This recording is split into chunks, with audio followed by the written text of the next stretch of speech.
nzanye ijambo ry'ihumure ku muntu wese acitse intege, ku muntu wese yatawe, ku muntu wese asuzuguritse, ku muntu wese atabyizigira, abantu bamutaye bavuga ngo ujya nakahebwe. Haleluya. Bantu b'Imana, muri ino si tubamwo, mu miryango tubayemwo, hari abantu bitwa kahebwe, hari abantu atabyizigiro, abantu babakuye ku ibyizigiro, bazi ko atakigishoboka, ariko ndakuzaniye wa muntu wahuri, uri upfunzwe, uryamye ku musego, sinzi ahuri, sinzi ibibazo uri kuracamo, ariko ndakuzaniye ijambo ry'ihumure rivuga ngo Yesu ni isaha yohagusanga ahuri. Haleluya.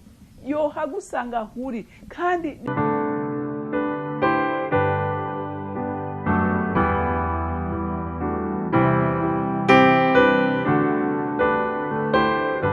bakunzi bahori CANAAN TV, ndanezerewe kandi gusubira guhura namwe ngo tuganire ijambo ry'Imana. Ariko imbere ko tuganira, reka tubanze dusenge.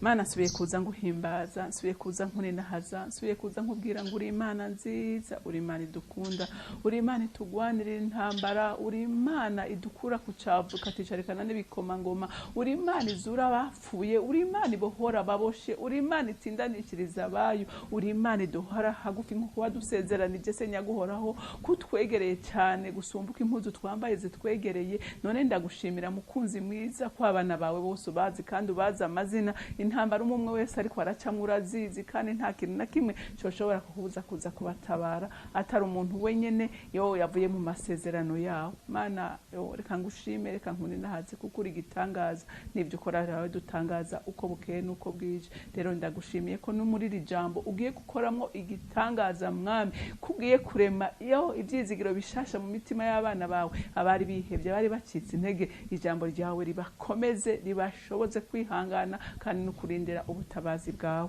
Urakoze kubyumvise kandi ko wemeye kubikora, icubahiro n'ishimwe bibi byawe. Nkaba ndabisenze ndabyizeye ko byumvise mu izina rya Kristo Yesu. Amen, amen. Ijambo rero Imana yampaye kuganira namwe uyu munsi riravuga ngo Satani azi yuko ibyawe byarangiye, ariko nagira ndakubwire ngo ukiri mu mwuka w'abazima ntibirarangira. Haleluya. Haracyari ibyizigiro ko umwami yo guseruka kakagutabara. Amen. Haleluya. Umwami ntabura inzira, umwami ntakangwa n'imyaka, umwami ntakangwa n'ibihe, akorera ku isaha yiwe. Haleluya. Igikomeye ni kimwe gusa, komeza kumwizera. Haleluya. Komeza kumuhanga amaso, komeza ntucike intege. Haleluya. Reka dusome muri Yohana, ubutumwa bwiza bwa Yohana, turasoma igice cya 5 dushikane igice cya 5 duhere ku murongo wa mbere dushikane ku murongo w'9. Wari agwariye ku kidengeri cyitwa Betesida. Hanyuma y'ibyo haba iminsi mikuru y'Abayuda. Yesu aduga i Yerusalemu, kandi i Yerusalemu hari hafi y'irembo ry'intama hari ikidengeri mu Giheburayo cyitwa Betesida, cyariko amabaraza 5. Muri ayo hari hagwariye abantu benshi bagwaye impumyi, abacumbagira, abanyunyutse, bari baroreye ko amazi azikuruka, kuko rimwe na rimwe umumarayika yamanuka ajya muri ico kidengeri akazikurura amazi, maze uwatambukiramo bwa mbere amazi azikurutse niwe yakira indwara yiwe yamufashe iyo ari yo yose. Hariho umuntu yari afise indwara yimaranye imyaka 38. Yesu amubonye aryamyeho kandi amenya ko amaze igihe kirekire, aramubaza ati, wumva ugomba gukira? Uwagwaye aramwishura ati, Mwami, nta muntu mfise ukunterera mu kidengeri y'amazi azikurutse, kuko ngira ngo ndaza uwundi akantanga gushungurukiramo. Yesu aramubwira ati, va hasi, ikorere ikirago cawe ugende. Uno nyene uwo muntu arakira, yikorera ikirago ciwe aragenda. Ariko uwo munsi hari ku isabato. Amen. Haleluya. Haleluya. Amakuru y'uwo muntu yaragwayiriye ku kidengeri turamaze kuyumva kenshi cyane. Iyi nkuru ngira nta muntu n'umwe atayizi, ariko ndasaba mpemu yera ngo ayimpishurire ukundi nawe aguhishurire ukundi. Haleluya. Uyu muntu nimwiyumvire imyaka 38.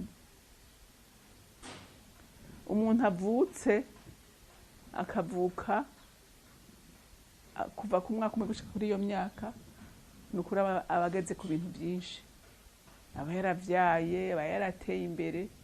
Ariko uyu muntu ngo yaragwaye, aryamye, bisigura ngo abantu baramugwaje.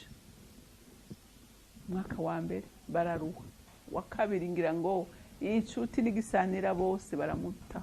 Haleluya, baramuta.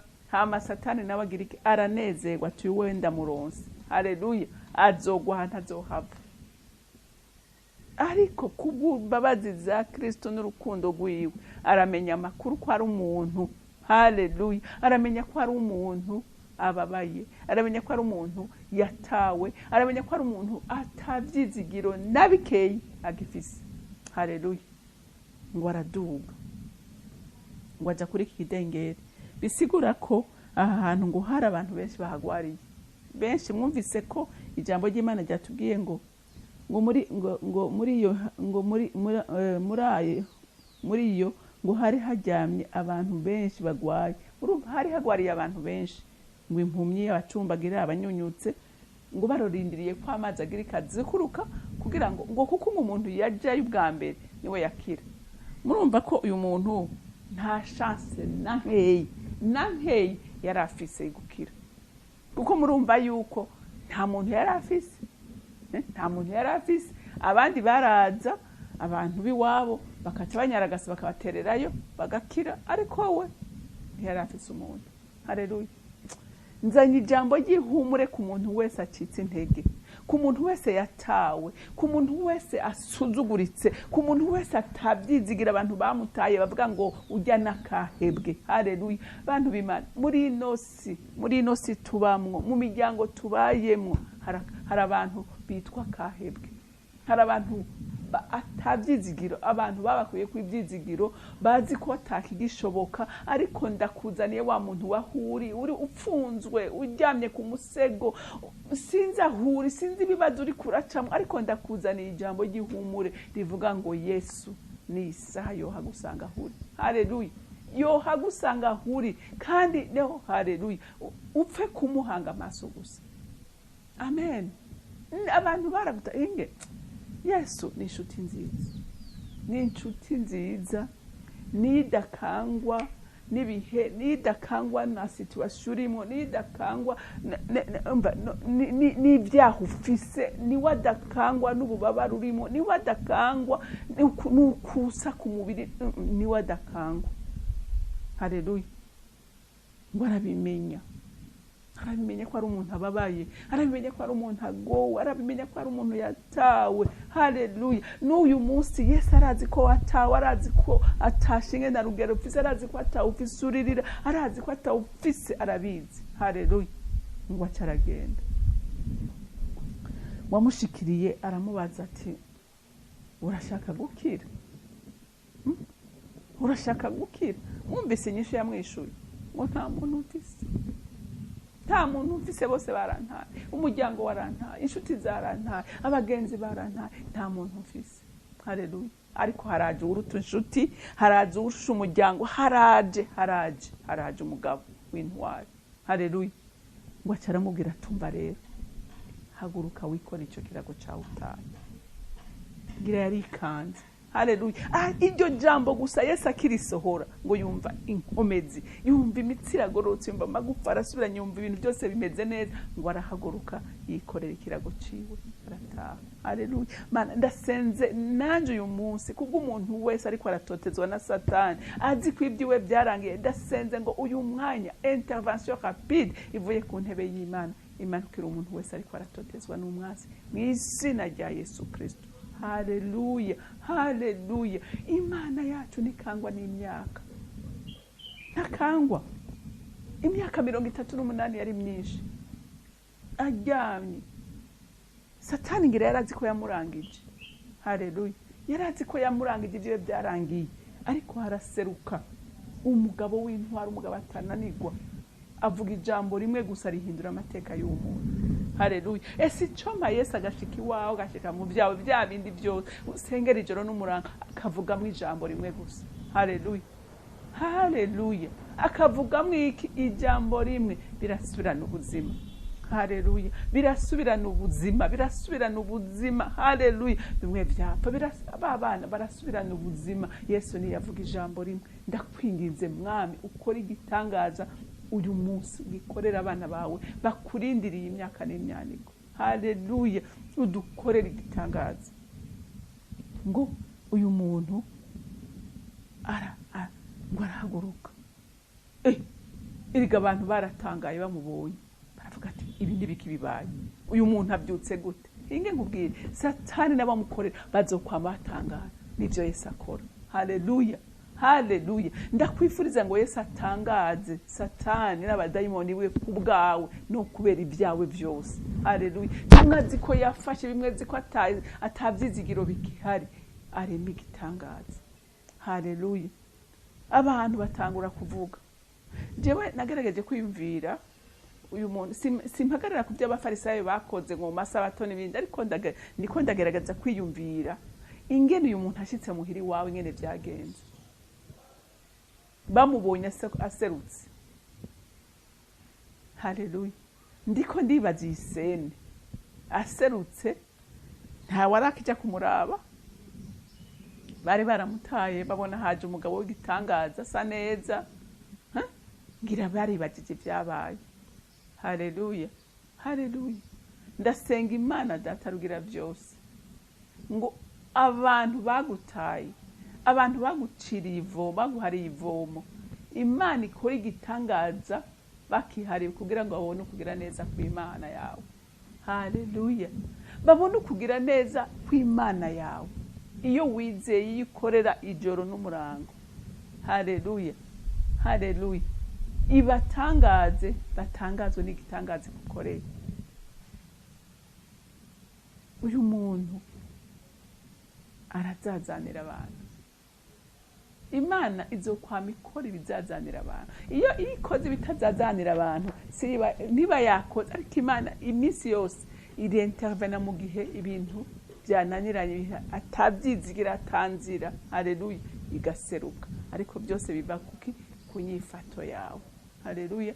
Uyihanga amaso, ntutinye, nturambigwe. Igihe cyo bari kirekire, ariko nagira ndakubwire ko ku Mana nta gihe kirekire kibaho. Haleluya. Haleluya. Ngo imyaka 1000 ku Mana ngo bisa n'umunsi umwe, kandi yigukoreye igitangaza ikwibagiza ibyabaye mbere byose.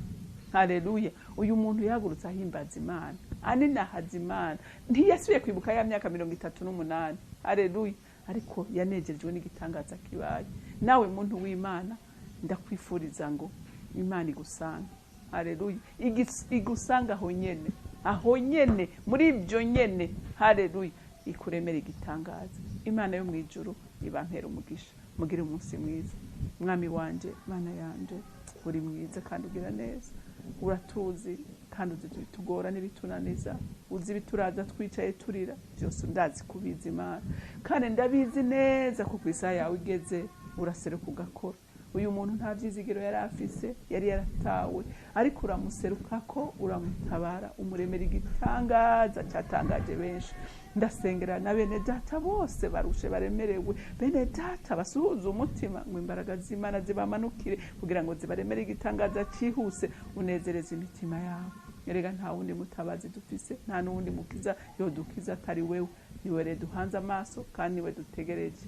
Shimagizwa kandi wubahwe muri byose na hose mu izina rya Kristo Yesu. Amen. Amen. Imana yo mu ijuru rero ibampera umugisha, mugira umunsi mwiza, mwarahezagiwe.